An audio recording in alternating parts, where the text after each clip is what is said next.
Bonjour, je vous retrouve pour un calcul d'une puissance énième de matrice, question très classique, calculer des puissances énièmes de matrice, et donc ici on nous demande de calculer pour n antinaturel non nul, la puissance énième, j de j, donc ce qu'on va appeler j à la puissance n. Donc, il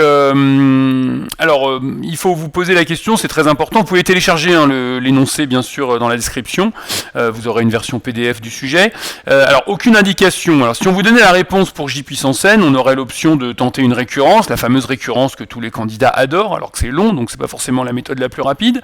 Il faut absolument être clair sur son cours, sur les matrices, les puissances de matrice. Il y a le cas des puissances des matrices diagonales, donc là c'est pas le cas non plus, c'est instantané, la puissance d'une matrice diagonale, la matrice nulle évidemment. Là, on vous dit rien. Alors, il y a des méthodes dans le cours.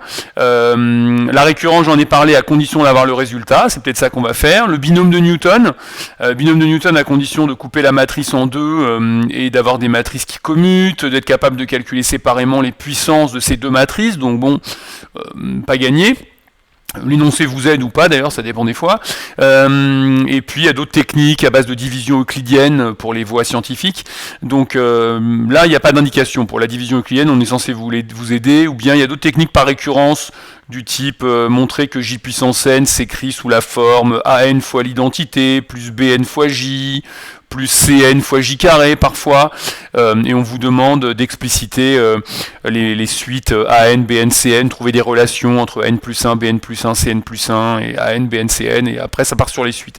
Bon, alors ici c'est un petit peu plus simple, on n'a pas d'indication, c'est une matrice très classique, hein. La matrice constituée uniquement de 1, vous devez la maîtriser sur le bout des doigts, elle est tous les ans au concours, j'ai envie de dire, très souvent. Alors ça peut être une matrice 3-3, 4-4, même une matrice NN, hein, ça arrive au concours, donc vous devez maîtriser. Alors comment avoir des idées ? De toute façon, quand on vous demande comme ça un exercice quel qu'il soit, quel que soit le chapitre, avec des lettres, avec un n, prenez des valeurs.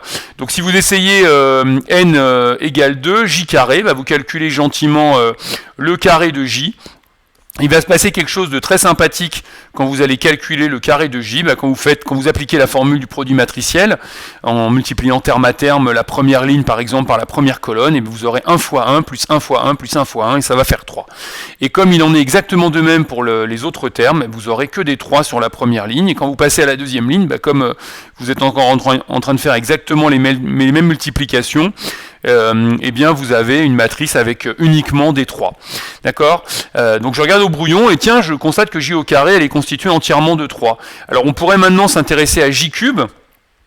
Et j cube, on va avoir des 9 partout. Alors plutôt que de faire ça, on peut tout de suite remarquer que c'est 3 fois j. Voilà, donc j carré, c'est 3 fois j. Donc j cube, l'idée c'est d'éviter les calculs avec des tableaux de valeurs énormes qui vont prendre des pages et des pages. J cube, si vous appliquez ce qui est juste au-dessus, j cube c'est j au carré fois j, hein. Donc ça va vous faire 3 fois j au carré. Et j au carré, c'est lui-même 3 fois j. Donc 3 fois 3j, c'est-à-dire 9j. Et ainsi de suite, hein. J4, ce sera j fois j3. Donc ce sera du 9j2. Et donc 9j2, ça fait 9 fois 3j.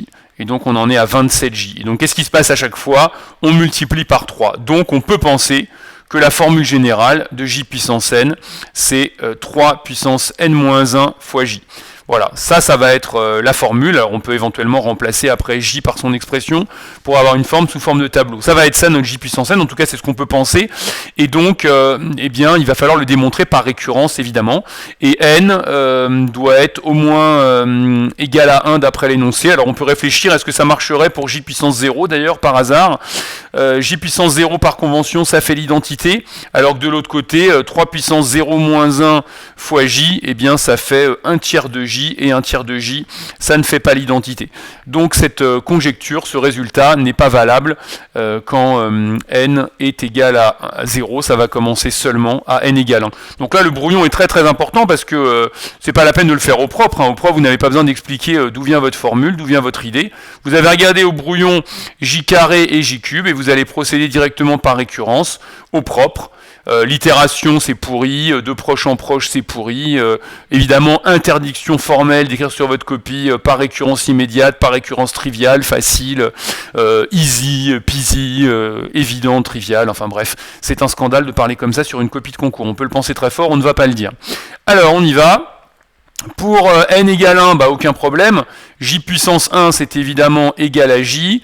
Et 3 puissance 1 moins 1 fois J, c'est-à-dire 3 puissance 0 fois J, c'est encore une fois égal à J.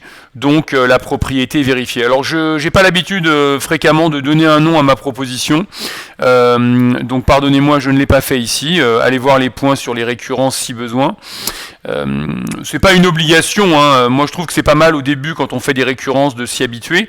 La proposition, alors, si je devais la nommer, elle est ici, hein. Voilà, ça ce serait en rouge mon P de n. Attention bien sûr à ne pas mettre le quantificateur en n dans la récurrence, ce serait atroce, horriblement atroce, je ne vais même pas l'envisager. Donc ça marche au rang 1. Deuxième étape, eh bien, on va prendre un n quelconque fixé dans n étoiles, et on va supposer ce qu'on a appelé Pn. Alors évidemment, si on a appelé la proposition Pn, ça va plus vite, alors que moi, je ne l'ai pas donné de nom, je suis obligé d'écrire, supposons, j puissance n égale 3 puissance n moins 1 fois j. Sinon, vous dites supposons Pn, évidemment, si vous avez donné un nom à Pn. Alors, il faut passer au rang suivant. N est fixé, hein, donc hors de question de mettre des rangs, de parler d'un quel que soit n dans cette étape qu'on appelle l'hérédité. Vous n'êtes pas obligé de dire l'hérédité, vous n'êtes pas non plus obligé de dire montrons maintenant le rang n plus 1, c'est-à-dire jn plus 1 égale, hein, autant faire l'hérédité plutôt que raconter votre vie. Donc jn plus 1, eh bien c'est j fois j puissance n, et on va utiliser l'hypothèse de récurrence. Quand vous faites une récurrence qui n'utilise pas l'hypothèse de récurrence, il faut vous inquiéter, ça n'est pas normal. Normalement au brouillon vous vous êtes rendu compte s'il fallait absolument faire une récurrence, sinon vous dites au correcteur, bon bah désolé, en fait je me rends compte que ça n'était pas une récurrence, c'est un calcul immédiat. Faites pas semblant de faire une récurrence si ça n'en était pas une. On a jn plus 1 égale j fois 3 puissance n moins 1 fois j, c'est-à-dire 3 puissance n moins 1 fois j carré. Et c'est là en fait qu'on a besoin du j carré. L'énoncé aurait pu vous demander j carré peut-être à une question précédente, ça arrive, il aurait aussi pu vous donner le résultat, hein. Il y a des énoncés qui vous donnent le résultat, auquel cas on va effectivement faire une récurrence. Or, eh bien j carré, alors on peut poser le produit matriciel sur sa feuille, mais enfin c'est pas vraiment une preuve parce qu'on voit pas vraiment comment vous avez posé le calcul, hein. Produit matriciel, ça se pose comme ça en prépa, hein. Mettez pas la petite matrice un peu plus haut là, c'est un petit peu honteux de faire des produits matriciels comme en terminale. Vous n'êtes plus en terminale. Voilà, j'ai plus de place à cause de mon logo là. Et donc j carré, ça fait 3j.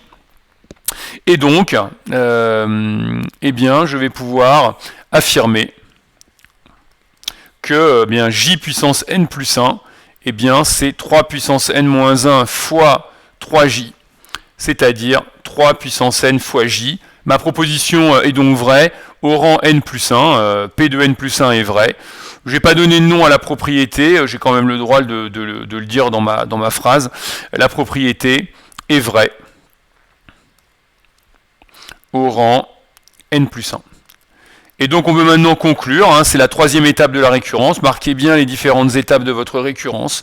La conclusion, bon c'est pour tout n, j'avais fixé n dans mon énoncé, mais là j'ai fait une récurrence, je fais conclure en pour tout n. Bon l'énoncé avec fixé n pour nous simplifier la vie. Et bien la conclusion c'est que j puissance n c'est 3 puissance n-1 fois j. Voilà, résultat très très classique, très très important. La matrice, encore une fois, qui n'a que des 1, vous la verrez très très souvent dans les sujets de concours, dans les exercices de vos profs. Donc vous devez absolument maîtriser cette technique. On avait remarqué au brouillon que n égale à 0 ne marchait pas. Donc, problème de batterie. N égale à 0 ne marchait pas, donc parfois la formule, vous demande de l'étendre à d'autres valeurs de n. Bon, ici, ça n'est pas le cas.